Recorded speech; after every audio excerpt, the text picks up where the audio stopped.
कभी ऐसा हुआ है आपके साथ कि आप सबके बीच हों लेकिन फिर भी खुद को अकेला महसूस कर रहे हों, या फिर आप किसी से बेहद मोहब्बत करते हों लेकिन मन के किसी कोने में डर भी बसा हो कि अगर वो चला गया तो क्या होगा।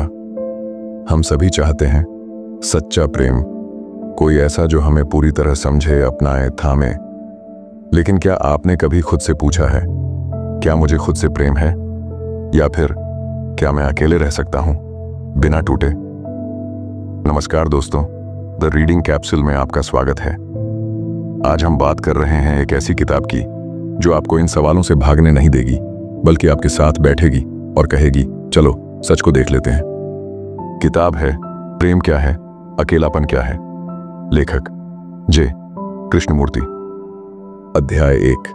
क्या आपने कभी खुद से यह सवाल पूछा है कि जब हम कहते हैं मैं तुमसे प्रेम करता हूं तो उसका असली मतलब क्या होता है? क्या वो वाक्य सच्चे प्रेम से आता है या उसके पीछे छुपी होती है कोई उम्मीद, कोई डर या कोई आदत?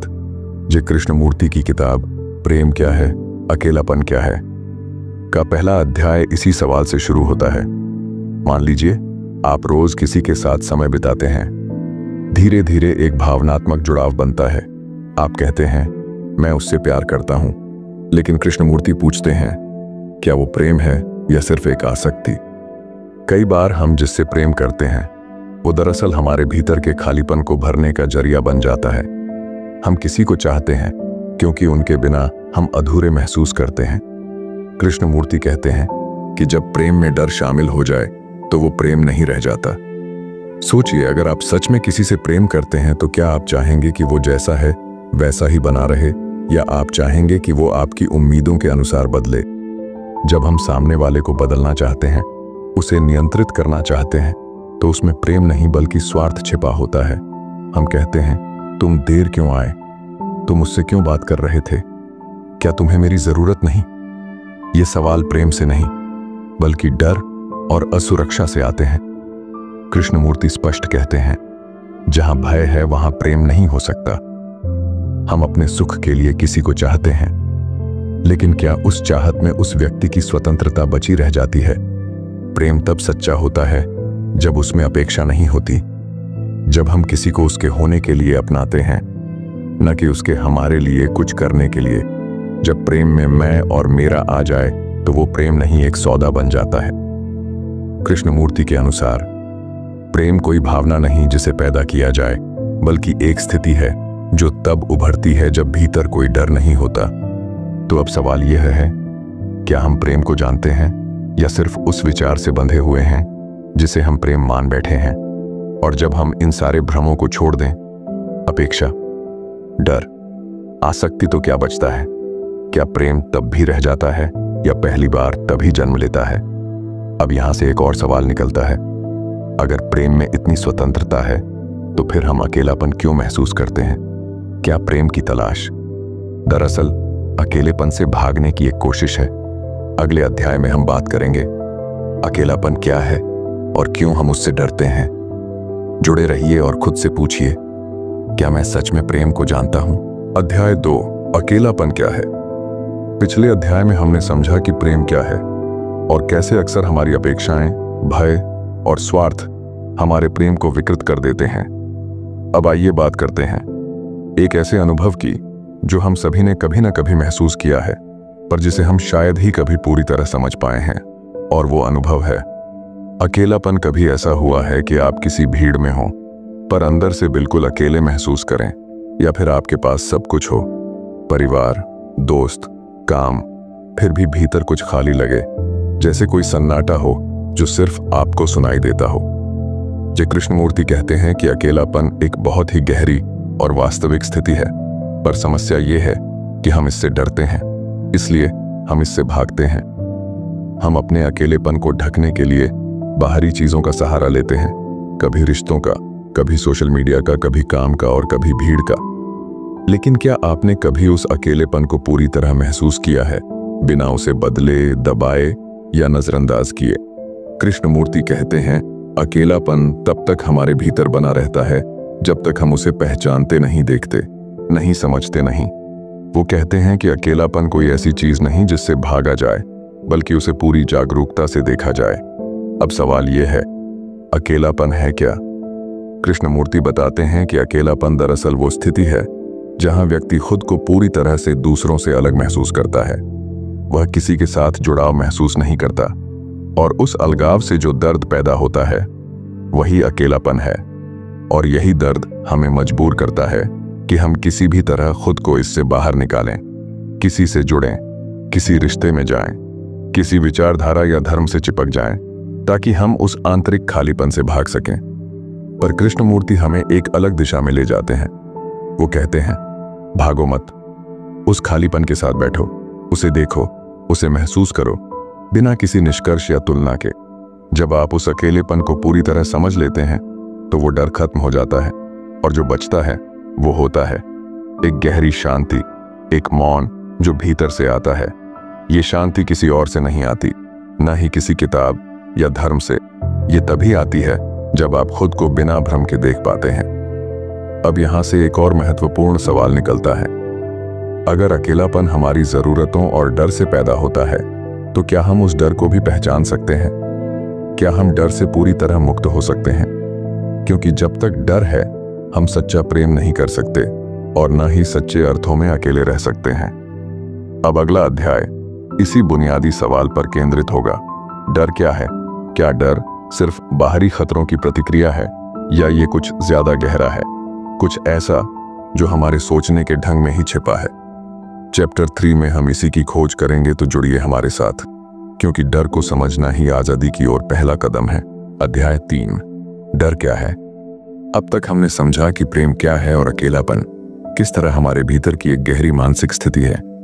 अब हम उस अनुभव की ओर बढ़ते हैं जो लगभग हर निर्णय, हर भावना और हर रिश्ते के पीछे कहीं न कहीं मौजूद होता है।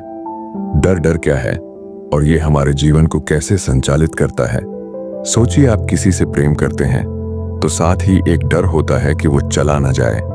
आप किसी नई चीज को शुरू करना चाहते हैं तो डर लगता है कि असफल ना हो जाए। आप अकेले होते हैं तो डर लगता है कि क्या मैं इसी तरह रह जाऊंगा। डर हमारे साथ बहुत ही चुपचाप जीता है, कभी शब्दों में नहीं बल्कि भावनाओं में, नजरों में, आदतों में। कृष्णमूर्ति कहते हैं, डर कोई बाहरी चीज नहीं बल्कि हमारी सोचने की प्रक्रिया से ही पैदा होता है। अब यह बात थोड़ी नई लग सकती है, पर आइए इसे थोड़ा गहराई से समझते हैं। मान लीजिए आपको कल इंटरव्यू देना है। आज आप चिंतित हैं, घबराए हुए हैं। आप सोच रहे हैं, अगर मैं फेल हो गया तो क्या होगा? यह डर किससे आया? भविष्य से, एक ऐसी चीज से जो अभी हुई ही नहीं, पर हमारी सोच ने उसे पहले ही कल्पना में बना लिया। कृष्णमूर्ति कहते हैं कि हमारा मन समय में जीता है, भूतकाल और भविष्य में, और डर उसी समय के साथ जुड़ा हुआ होता है। या तो हम अतीत की किसी घटना से डरते हैं कि वो फिर से ना हो, या हम भविष्य की किसी आशंका से डरते हैं जो अभी अस्तित्व में ही नहीं। तो असली सवाल यह है, क्या डर वास्तविक है या वो सिर्फ हमारी कल्पना है? कृष्णमूर्ति यहाँ पर एक बहुत महत्वपूर्ण बात कहते हैं कि डर तब पैदा होता है जब सोच और समय आपस में मिलते हैं। सोच याद लाती है कि कुछ बुरा हुआ था या हो सकता है, और फिर समय यानी भविष्य की कल्पना उसे आकार देता है। उदाहरण के लिए, अगर मुझे पहले लोगों के सामने बोलने में शर्म आई थी, तो अब जब अगली बार मुझे मंच पर जाना होगा, मेरी सोच कहेगी तू फिर से शर्मिंदा हो जाएगा, और मैं डर जाऊंगा। अब प्रश्न उठता है, क्या डर से मुक्ति संभव है?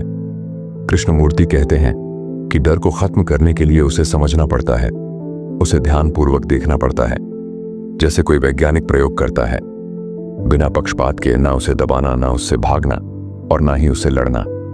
डर को सिर्फ देखना, उसकी प्रक्रिया को पहचानना कि वो कैसे सोच में आता है, कब आता है और क्यों आता है। जब आप डर को सिर्फ एक पर्यवेक्षक की तरह देखते हैं, बिना प्रतिक्रिया के, बिना उसका समाधान खोजे, तो वह डर खुद अपने आप कमजोर होने लगता है। क्योंकि डर तब तक ताकतवर रहता है जब तक आप उससे लड़ते हैं, भागते हैं या उसे छुपाते हैं। अब यहां से एक नया सवाल उठता है, अगर डर हमारी सोच की उपज है तो क्या हम सोच को पूरी तरह समझ सकते हैं? कृष्णमूर्ति कहते हैं कि जब तक आप अपने मन की गतिविधियों को नहीं जानते, आप स्वयं को नहीं जानते, और जब तक आप स्वयं को नहीं जानते तब तक कोई भी आजादी संभव नहीं। तो अब अगला अध्याय हमें ले जाएगा उस दिशा में जहां हम सवाल करेंगे, हम स्वयं को कैसे जाने?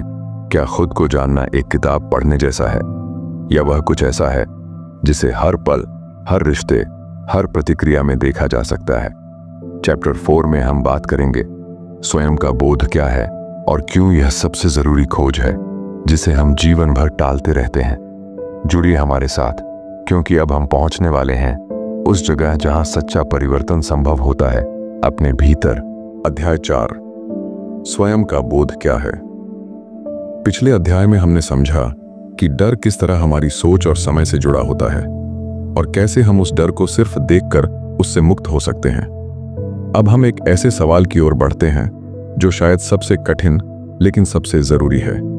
क्या हम खुद को जानते हैं? हम अपने बारे में बहुत कुछ जानते हैं। नाम क्या है, कहां से हैं, क्या पसंद है, किस बात से दुख होता है, पर क्या यह जानना ही स्वयं का बोध है?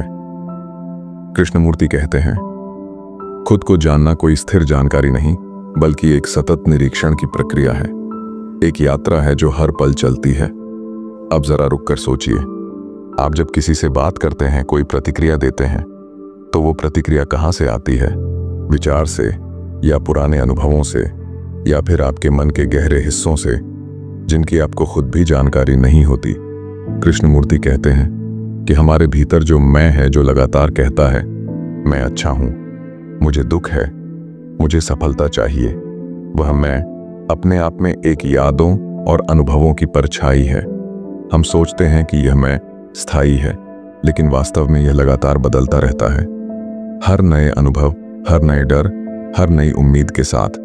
इसलिए स्वयं का बोध का अर्थ है हर क्षण अपने मन को देखना जैसे वह एक खुली किताब हो, बिना जजमेंट के, बिना निष्कर्ष के। आप जब गुस्से में आते हैं तो क्या आप उस गुस्से को महसूस करते हैं या सिर्फ प्रतिक्रिया दे देते हैं? खुद को जानने का मतलब है हर भावना को, हर प्रतिक्रिया को, हर विचार को पूरी सजगता से देखना। कृष्णमूर्ति कहते हैं कि बाहरी दुनिया में चाहे जितना भी बदलाव आ जाए, अगर हम अपने भीतर नहीं झांकते तो जीवन का कोई वास्तविक परिवर्तन नहीं होता।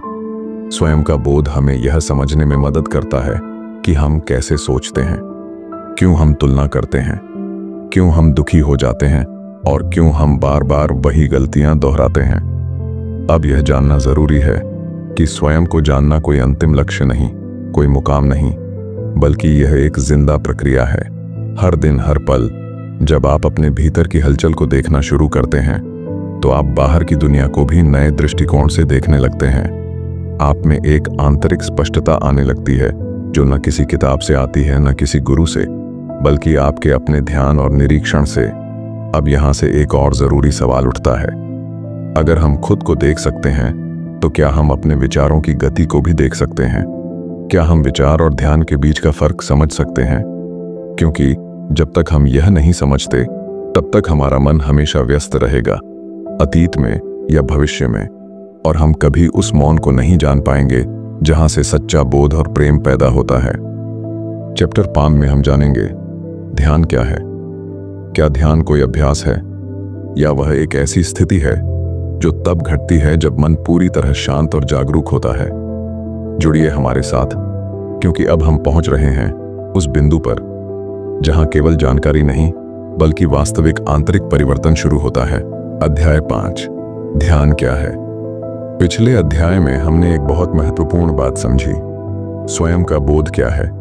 हमने देखा कि खुद को जानना कोई स्थायी जानकारी नहीं, बल्कि हर पल अपने मन को बिना किसी जजमेंट के देखना है। अब हम बढ़ते हैं उस विषय की ओर जिसे अक्सर लोग बहुत रहस्यमय बना देते हैं, लेकिन कृष्णमूर्ति उसे बेहद सरल और सीधा तरीके से समझाते हैं, और वो विषय है ध्यान।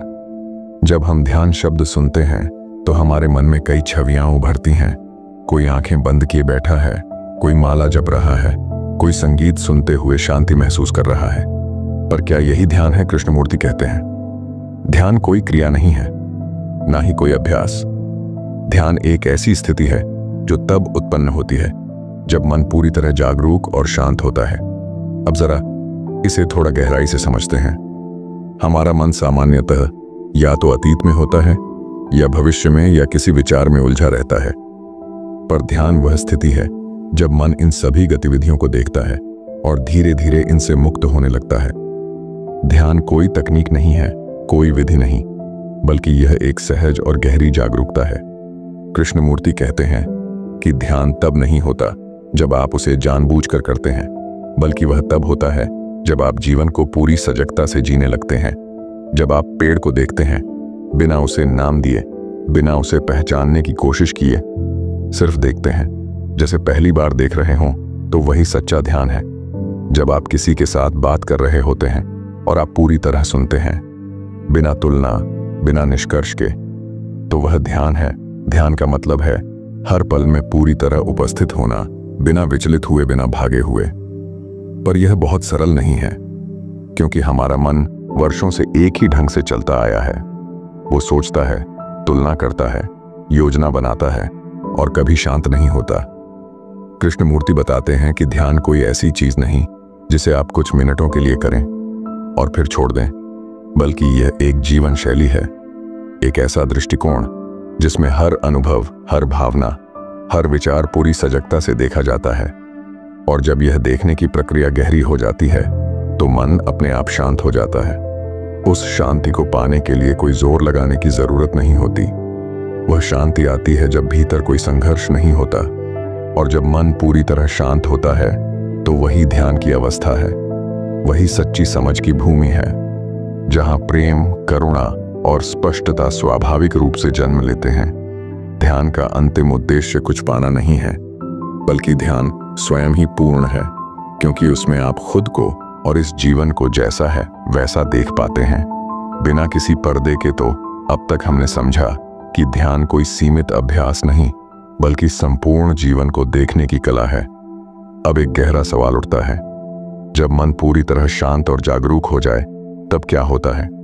क्या वहां कुछ नया खुलता है, कुछ ऐसा जो रोजमर्रा की सोच से परे है? चैप्टर 6 में हम जानेंगे जीवन की पवित्रता क्या है। क्या जीवन सिर्फ समस्याओं और कामों की एक श्रृंखला है, या उसके पार भी कुछ है जिसे हम तभी समझ सकते हैं जब मन पूरी तरह मौन हो जाए? जुड़िए हमारे साथ इस खोज में, क्योंकि अब हम उस बिंदु की ओर बढ़ रहे हैं जहां जीवन को पहली बार जैसा वह है वैसा देखा जा सकता है। अध्याय 6, जीवन की पवित्रता। क्या है? अब तक हमने एक लंबी और ईमानदार यात्रा तय की है। हमने जाना कि प्रेम क्या है, अकेलापन कैसे जन्म लेता है, डर कैसे हमारी सोच से जुड़ा होता है, और ध्यान क्या होता है, एक सच्ची, सजग और शांत अवस्था। अब हम उस प्रश्न पर आते हैं जो इन सभी अनुभवों की गहराई में छिपा है। क्या जीवन में कोई पवित्रता है, या फिर यह सिर्फ एक दौड़ है? काम, रिश्ते, पैसा और समस्याओं का सिलसिला। कृष्णमूर्ति यहां एक बहुत ही गहरे और सीधे सवाल से शुरुआत करते हैं। वो कहते हैं, क्या हमने कभी जीवन को बिना किसी लेबल, बिना किसी विचार के देखा है? हम जीवन को देखने के आदी हैं, किसी विचार के चश्मे से, धर्म के, परंपरा के, अनुभव के या उम्मीदों के।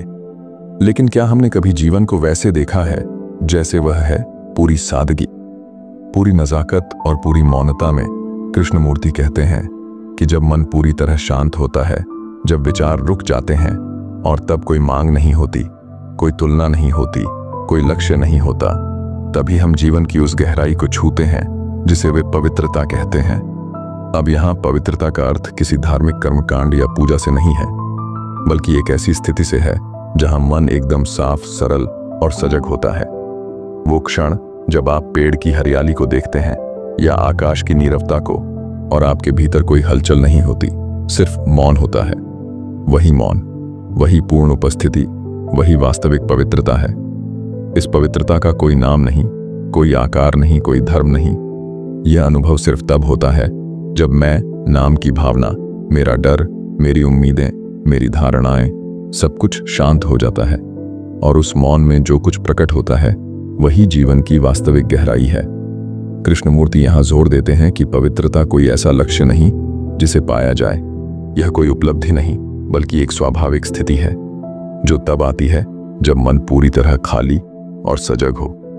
और यह खालीपन कोई नकारात्मक बात नहीं, बल्कि एक ऐसी स्पष्टता है जिसमें भ्रम के लिए कोई जगह नहीं होती। अब सोचिए क्या हम रोजमर्रा की भागदौड़ में कभी उस मौन को महसूस करते हैं, या हम हर समय कुछ बनने, कुछ पाने, कुछ बदलने की दौड़ में लगे रहते हैं? जीवन की पवित्रता तभी सामने आती है जब हम उस दौड़ से एक कदम पीछे हटते हैं और जीवन को जैसा वह है वैसे ही देखने लगते हैं। यह देखना ही ध्यान है, और इस देखने में ही प्रेम, करुणा और समझ का जन्म होता है। तो अब तक की इस यात्रा में हमने धीरे धीरे उन सभी बाधाओं को समझा है जो हमें खुद से और जीवन की सच्चाई से दूर रखती हैं। अब एक और गहरा प्रश्न सामने आता है, क्या यह आंतरिक स्पष्टता केवल एक व्यक्ति की बात है, या क्या यह पूरी मानवता से जुड़ा हुआ विषय है? चैप्टर 7 में हम जानेंगे, क्या मन व्यक्तिगत है या समष्टिगत? क्या जो मैं महसूस करता हूं वही कोई और भी महसूस कर रहा होता है? क्या हमारा मन वास्तव में अलग अलग है, या हम सब एक ही चेतना का हिस्सा हैं? जुड़िए हमारे साथ इस अंतिम और सबसे व्यापक सवाल की खोज में, जहां व्यक्ति और समाज की सीमा मिटने लगती है और समझने लगता है, मानव होना क्या वास्तव में मतलब रखता है। अध्याय 7, क्या मन व्यक्तिगत है या समष्टिगत? आज हम उस आखिरी और शायद सबसे गहरे सवाल के साथ इस यात्रा के अंतिम पड़ाव पर हैं। अब तक हमने प्रेम को समझा, अकेलेपन की गहराई को छुआ, डर के स्रोत को जाना, ध्यान और जीवन की पवित्रता का अनुभव किया। अब सवाल यह है, क्या हमारा मन सिर्फ हमारा है? क्या जो कुछ मैं सोचता हूं, महसूस करता हूं, वह पूरी तरह मेरा ही है, या फिर यह मन, यह चेतना वास्तव में हम सबके बीच साझा है? इस सवाल का उत्तर सिर्फ जानकारी से नहीं, बल्कि बहुत गहराई से देखने और महसूस करने से ही मिल सकता है। कृष्णमूर्ति कहते हैं, हम सभी का मन एक जैसे अनुभवों, भावनाओं, इच्छाओं और संघर्षों से भरा हुआ है। हम सब डरते हैं, हम सब प्रेम की तलाश में हैं, हम सब अकेलेपन से भागते हैं, हम सब पहचान और सुरक्षा चाहते हैं। अगर आप ध्यान से देखें तो हर इंसान, चाहे वह किसी भी देश, धर्म या संस्कृति से हो, उसी मूलभूत मानसिक ढांचे में जी रहा है। अब सोचिए, अगर यह ढांचा हर इंसान में एक जैसा है, तो क्या हम यह नहीं कह सकते कि मन एक सामूहिक चेतना है? कृष्णमूर्ति इस पर एक बहुत ही सुंदर उदाहरण देते हैं। वो कहते हैं, जिस तरह समुद्र की लहरें अलग अलग दिखती हैं, लेकिन उनका मूल स्रोत एक ही होता है, उसी तरह हम सब के मन अलग दिख सकते हैं, लेकिन भीतर से हम सब एक ही चेतना में जुड़े हुए हैं। अब इसका क्या मतलब हुआ? इसका मतलब यह है कि हम जो कुछ भी सोचते हैं, करते हैं या महसूस करते हैं, वह सिर्फ हमारे ऊपर ही असर नहीं डालता, बल्कि वह उस सामूहिक चेतना को भी प्रभावित करता है जिससे पूरी मानवता जुड़ी है। यानी जब कोई व्यक्ति भीतर से बदलता है तो वह बदलाव सिर्फ उस एक व्यक्ति तक सीमित नहीं रहता, वह पूरे मानव मन में एक लहर पैदा करता है। कृष्णमूर्ति कहते हैं, अगर एक इंसान पूरी ईमानदारी से अपने डर, अपनी हिंसा, अपने भ्रम को देख ले और उसमें बदलाव लाए, तो वह केवल अपना ही नहीं, बल्कि मानवता के सामूहिक मन का हिस्सा बदलता है। अब यहाँ एक और गहरी बात है। हम अक्सर सोचते हैं कि जब तक पूरी दुनिया नहीं बदलेगी, तब तक मेरे अकेले बदलने का कोई अर्थ नहीं। पर कृष्णमूर्ति कहते हैं, यही सोच भ्रम है, क्योंकि दुनिया क्या है? देश, धर्म, समाज, ये सब किससे बने हैं? आपसे, मुझसे, हम सब से मिलकर। अगर आप और मैं बदलें, तो समाज अपने आप बदल जाएगा, क्योंकि समाज कोई अलग चीज नहीं, बल्कि हमारी मानसिक स्थिति का ही प्रतिबिंब है। ये बात बहुत साधारण लग सकती है, लेकिन इसका असर गहरा है। ये सोच हमें जिम्मेदारी देती है कि हम जैसा सोचते हैं, जैसा महसूस करते हैं, वही पूरी मानवता को आकार देता है। अब एक और चीज पर गौर कीजिए, अगर हम सब एक ही चेतना में जुड़े हैं, तो क्या मैं किसी को नुकसान पहुंचाए बिना खुद सुखी रह सकता हूं? क्या किसी और के दुख से अनजान रहकर मैं वास्तव में शांत हो सकता हूं? कृष्णमूर्ति कहते हैं, नहीं, क्योंकि जब आप सजग होकर जीने लगते हैं, तो आपको पता चलता है कि दूसरे का दुख आपका ही दुख है, दूसरे की पीड़ा आपकी चेतना को भी छूती है। इसलिए वे कहते हैं कि वास्तविक परिवर्तन व्यक्तिगत होते हुए भी वैश्विक होता है।